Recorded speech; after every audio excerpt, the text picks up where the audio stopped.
Video को like करके आगे शेयर ज़रूर कर देना। वो जवान जो किसी कौम का सरमाया, वो जवान जो तारीख दां और तारीख साज होता है, वो जवान जो मिल्लत की आबरू होता है, वो जवान आज अपने मोहल्ले की बेटी बहू पे गलत नजर डाले। और हद तो यह है कि अब कोई रोकने वाला भी ना रहा। बिल्ली के गले में घंटी कौन बांधे, और इसी को लोगों ने फैशन समझ रखा है। फिल्मों के मनाजिर हम अपने मोहल्ले में दोहराएंगे तो यही हाल होगा जो देख रहे हैं। हम फिल्मों के मनाजिर दोहराने के लिए नहीं आए थे, हम तो यहाँ इबादत के लिए आए थे, हम तो यहाँ निगाहों के तकद्दुस के लिए आए थे। बहरहाल तो सालेबा इब्न अब्दुर्रहमान को हुजूर अलैहिस्सलाम ने भेजा बुलाने के लिए एक सहाबी को। इब्तिदाई अय्याम थे तरबियत के, वो गए और उन्होंने दरवाजे को धक्का दे दिया, दस्तक की बजाय धक्का दे दिया। धक्का दिया तो दरवाज़ा खुल गया। दरवाज़ा खुल गया तो एक औरत बैठकर उस दरवाजे के पीछे गुस्ल कर रही थी, उस पर एक नज़र पड़ गई। अहले इल्म जानते हैं कि कितना ही गंदा मंजर हो, अगर बेसाख्ता बे इरादा अगर किसी पे नज़र पड़ जाए और इंसान फौरन नज़र फेर ले तो वो गुनाह नहीं है। अल्लाह के रसूल फरमाते किसी पे, किसी ऐसे मंजर पे जिसको देखने को अल्लाह ने मना फरमाया, बे इरादा नजर पड़ जाए और फेर लो फौरन, पहली नजर माफ है, वो गुनाह नहीं है। लेकिन जिनके रुतबे हैं सिवा, उनको सिवा मुश्किल है। पहली नजर पड़ी उस नहाती हुई औरत पर। इस पे मैं तफसीरा नहीं कर सकता कि अगर कोई गुस्ल करे तो उसकी कैफियत क्या होगी। यहां बैठने वाला मजमा बाशऊर है, अक्लमंद है, दाना है, बीना है, वो जानते हैं कि अगर कोई गुस्ल करे तो उसकी कैफियत क्या होती है। पहली नजर सालबा की पड़ी, फौरन नजर फेर ली। उसको हम गुनाह तो नहीं कहते, बल्कि उस ना करदा गुनाह का एहसास सालिबा को इतना हुआ कि आंख से आंसू टपक पड़े। मैंने क्या देख लिया, मुसलमान होने के बाद मैंने क्या देख लिया। और फिर निगाहें आसमान की तरफ उठाकर रोते हुए कहते हैं, ए अल्लाह मुझसे बहुत बड़ा गुनाह हो गया। देखो ये एहसास है, गुनाह नहीं है, लेकिन एहसास, ना करता जुर्म का एहसास। ए अल्लाह मुझसे क्या हो गया। और फिर इश्क मुस्तफा ने अंगड़ाई ली, मोहब्बत रसूल ने अंगड़ाई ली। आशिकों की पहचान, आशिकों का अंदाज, आशिकों की गैरत इश्क रसूल। हजरत सालेबा इब्न अब्दुर्रहमान कहते हैं, अल्लाह मुझसे कितना बड़ा गुनाह हो गया, तुझे तेरी शान सत्तारी का वास्ता इस गुनाह की खबर मेरे महबूब को मत होने देना, इस गुनाह की इत्तला मेरे हबीब को मत होने देना। अगर उनको पता चल गया तो उनका दिल टूट जाएगा, वो गमगीन हो जाएंगे, मुझसे नाराज हो जाएंगे। बस अब एक ही बात कर रहे हैं, ए अल्लाह मेरे गुनाह की खबर, तो इस गुनाह का चाहे जितना बड़ा मुझे अजाब दे दे, तेरी मर्जी, लेकिन इस गुनाह की खबर मेरे महबूब को मत होने देना। अगर उनको इसकी इत्तला हो गई तो उनका दिल टूटेगा, मेरे महबूब का दिल टूटेगा। काश नाते सुन करके झूमने वाली कौम उस आशिक के एहसास को अपने दिल में पैदा करती। एक नाकर्दा जुर्म का इतना एहसास कि मेरे महबूब को खबर हो गई तो दिल टूट जाएगा।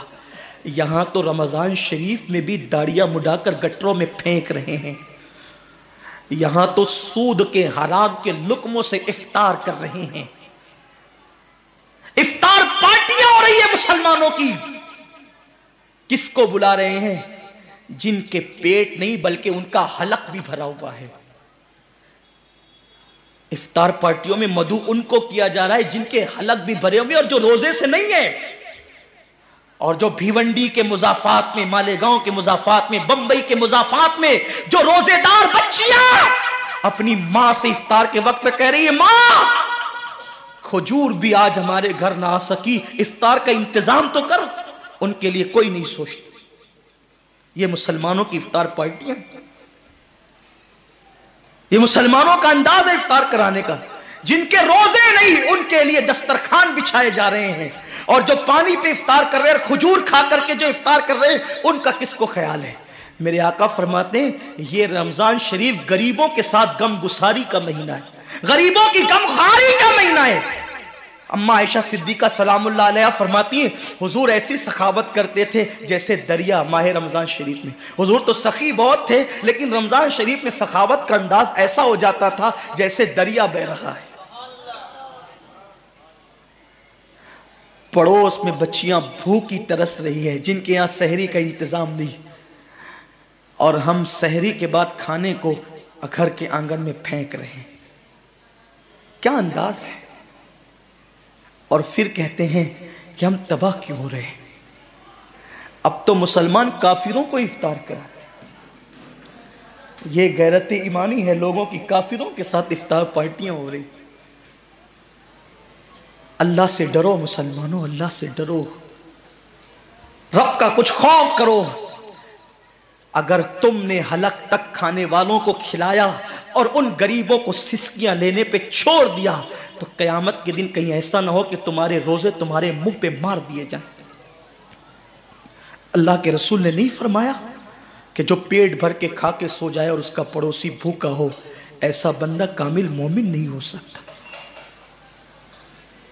हमने हुजूर की सुन्नत को तर्क कर दिया, बल्कि मेरे करीम आका ने तो यहां तक फरमाया अगर गरीब बस्ती में रहते हो और सालन की खुशबू सालन पकते वक्त 4 घरों में पहुंच जाए तो थोड़ा सा पानी ज्यादा डाल दिया करो, क्योंकि जिनके घरों में खुशबू पहुंची है उनके घर तक सालन पहुंचा दिया करो।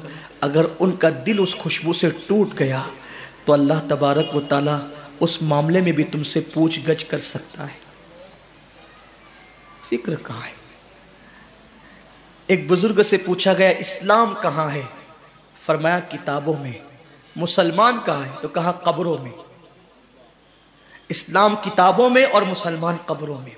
अब क्या बचा है। मैं ये तो नहीं कहता कि लोग काफिर हो गया, अस्तगफिरुल्लाह, कभी नहीं कहता। मेरा मसलक तो इतना मोहतात मसलक है। मेरे इमाम ने कहा अगर किसी के कौल में 99 वजह कुफ्र की हो और एक ईमान का रास्ता निकलता हो तो हम ईमान की तरफ उस कौल को फेरेंगे। हमारा मजहब मसलक ये है। हम मसलक आला हजरत के मानने वाले हैं, हम इस्माइल दहलवी के मसलक के मानने वाले नहीं हैं। हमारे मसलक में बहुत एहतियात है। मौलाए कायनात ने कहा आसमान से जमीन पे गिरना आसान है, किसी मुसलमान को काफिर कहना मेरे लिए मुश्किल है। खारजियों ने जब मौला अली को काफिर कहा तो फरमाया उनकी बेबाकी है, वो मुझे काफिर कहते हैं, मैं उनको काफिर नहीं कहता, ये मेरी एहतियात है।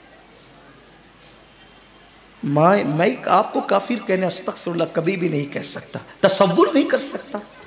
बल्कि खुदा की इज्जत की कसम अपने दिल के जज्बात पेश करूं कि जब हम मिंबर पे बैठ करके खिताब करते हैं तो ये सोच के करते हैं कि हम अपने मखदूमों को खादिम की हैसियत से सबक सुना रहे हैं।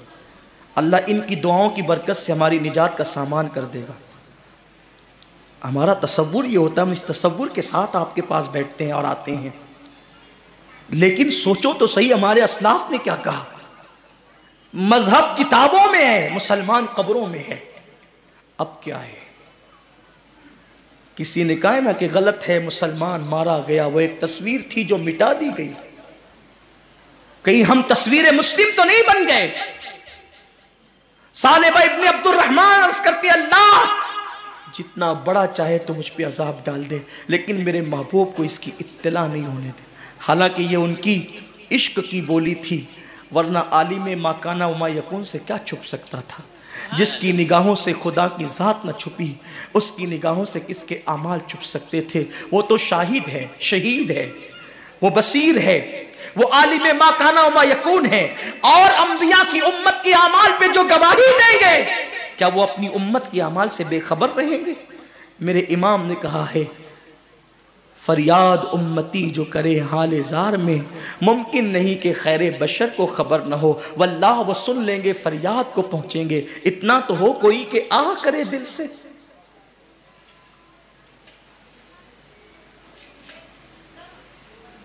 हसनुन का नाम लेकर तू पुकार देख गम में कि ये वो नहीं जो गाफिल पसे इंतजार आए। वो तो देखते हैं, सुनते हैं, और हमारा तो ईमान है कि वो हमारी जानों से ज्यादा करीब है। लेकिन इश्क की बोली ऐसी ही होती है। इकबाल ने भी कहा था, डॉक्टर इकबाल ने 4 मिसरे कहे थे फारसी में, जिसका मफहूम मैं अर्ज करूं। वो कहते हैं अल्लाह तू बड़ा करीम है, मेरे गुनाह हद से सिवा है, पहले तो तू मेरा हिसाब ना लेना, मुझे बेहिसाब छोड़ दे, और अगर मेरा हिसाब लेना तेरी गैरत उसको लाजिम करार दे, तो फिर मेरी अर्ज है कि मेरे महबूब की नज़रों से छुपा करके लेना, क्योंकि जब मेरी बेहयाइयाँ खुलेगी ना तो मेरे महबूब से बर्दाश्त नहीं होगा। और उसी मफ़हूम को गालिबन इकबाल ने, उस मफ़हूम को जो अदा किया था मेरे इमाम की 2 मिसरों को, वो कहते हैं करीम अपने करम का सदका, लई में बेकद्र को न शर्मा, तू और रज़ा से हिसाब लेना, रज़ा भी कोई हिसाब में है। और एक मकाम पर कहते हैं सदका प्यारे की हया का न ले मुझसे हिसाब, सदका प्यारे की हया का न ले मुझसे हिसाब, बख्श बे पूछे लजाए को लजाना क्या। उस हयादार महबूब से गवारा नहीं होगा कि हमारे गुनाहों की फहरिस्त पर वो निगाहें उठाए रखे। हया से निगाहें झुक गई तो हमारा क्या होगा। सालिबा कहते मौला मेरे गुनाह पर चाहे जितना बड़ा मुझे अजाब दे दे, लेकिन मेरे महबूब को खबर मत होने देना। ये कह रहे हैं और फिर रोते हुए कहते हैं अल्लाह तूने मुझे पैदा क्यों किया, काश कि तूने मुझे पैदा न किया होता, न मुझसे ये गुनाह होता, न मेरे महबूब का दिल टूटता। अब बेचैन हो गए, बेकरार हो गए, न करदा जुर्म ने बेकरार कर दिया। सालिबा हुजूर के पास वो इत्तला लेकर भी नहीं गए, अपने घर भी नहीं गए। मदीने मुनव्वरा के किनारे पर एक गार था, सालिबा उस गार में चले गए और उस गार में जाकर के रात और दिन रोना, और एक बात, काश अल्लाह तूने मुझे पैदा न किया होता और मुझसे ये खता न होती और मेरे महबूब का दिल न टूटता। मौला मेरे महबूब को इस गुनाह की इत्तला मत होने देना। एक ही बात करते, मुझे बख्श दे, मुझे माफ कर दे या मुझे अजाब दे दे, लेकिन मेरे महबूब को इस गुनाह की इत्तला न होने दे। 40 दिन इसी हालत में गुजर गए। वो गुनाह नहीं था, वो खता नहीं थी, उसको गुनाह कह भी नहीं सकते। पहली नजर पड़ी और फेर लिया। सोचो एक ना करदा जुर्म का इतना एहसास, हम अपनी आंखों का कितना गलत इस्तेमाल करते हैं। हम अपनी आंखों से क्या क्या देखते हैं। कभी एहसास भी किया कि रसूल पाक को क्या जवाब देंगे, अल्लाह को क्या जवाब देंगे। आंखों को कितना गंदा किया, कितना आवारा किया। 40 दिन बीत गए। आका पूछते थे साहबा से सालिबा कहाँ है, इब्ने अब्दुल रहमान का, इब्ने अब्दुल रहमान का है। साहबा कहते हुजूर वो दिखता ही नहीं, पता नहीं कहाँ चला गया। उसके घर वाले भी कोई इत्तला नहीं देते वो कहाँ चला गया। एक दिन 40 दिन के बाद जिब्रील अलैहिस्सलाम आए और अर्ज किया आका अल्लाह आपको सलाम फरमाता है और इरशाद फरमाता है कि आपका एक गुलाम है जो नाकर्दा जुर्म पर बहुत शर्मिंदा है और 40 दिन से एक गार में वो रो रहा है। आका ने हज़रत फारूक आज़म और हज़रत सलमान फारसी को कहा कि जाओ और जा करके सालिबा इब्ने अब्दुल रहमान को बुला करके लाओ। ये लोग गए। एक चरवाहा बकरियां चला रहा था, उससे पूछा इब्ने अब्दुल रहमान को तुम जानते हो? उसने कहा मैं किसी इब्ने अब्दुल रहमान को नहीं जानता, किसी सालिबा को नहीं जानता, बस इतना जानता हूँ एक जवान है जिसके दिल में जहन्नम का बड़ा खौफ है, अल्लाह का बड़ा खौफ है और अल्लाह ने उसको जहन्नम से आज़ाद कर दिया है। फारूक आज़म ने कहा तुझे कैसे पता चला? तो कहा वो रात के आखिरी पहर में गार से निकलता है, सर पे हाथ रखता है और आसमान की तरफ नजरें उठा के कहता है अल्लाह काश कि तूने मुझे पैदा न किया होता, न मुझसे ये गुनाह होता, न मेरे महबूब का दिल टूटता। मुझे माफ़ कर दे या सज़ा दे दे, लेकिन मेरे महबूब को इसकी इत्तला मत होने देना। अगर मेरे इस गुनाह की खबर मेरे हबीब को हो गई तो उनका दिल टूट जाएगा। वो ये कहता है।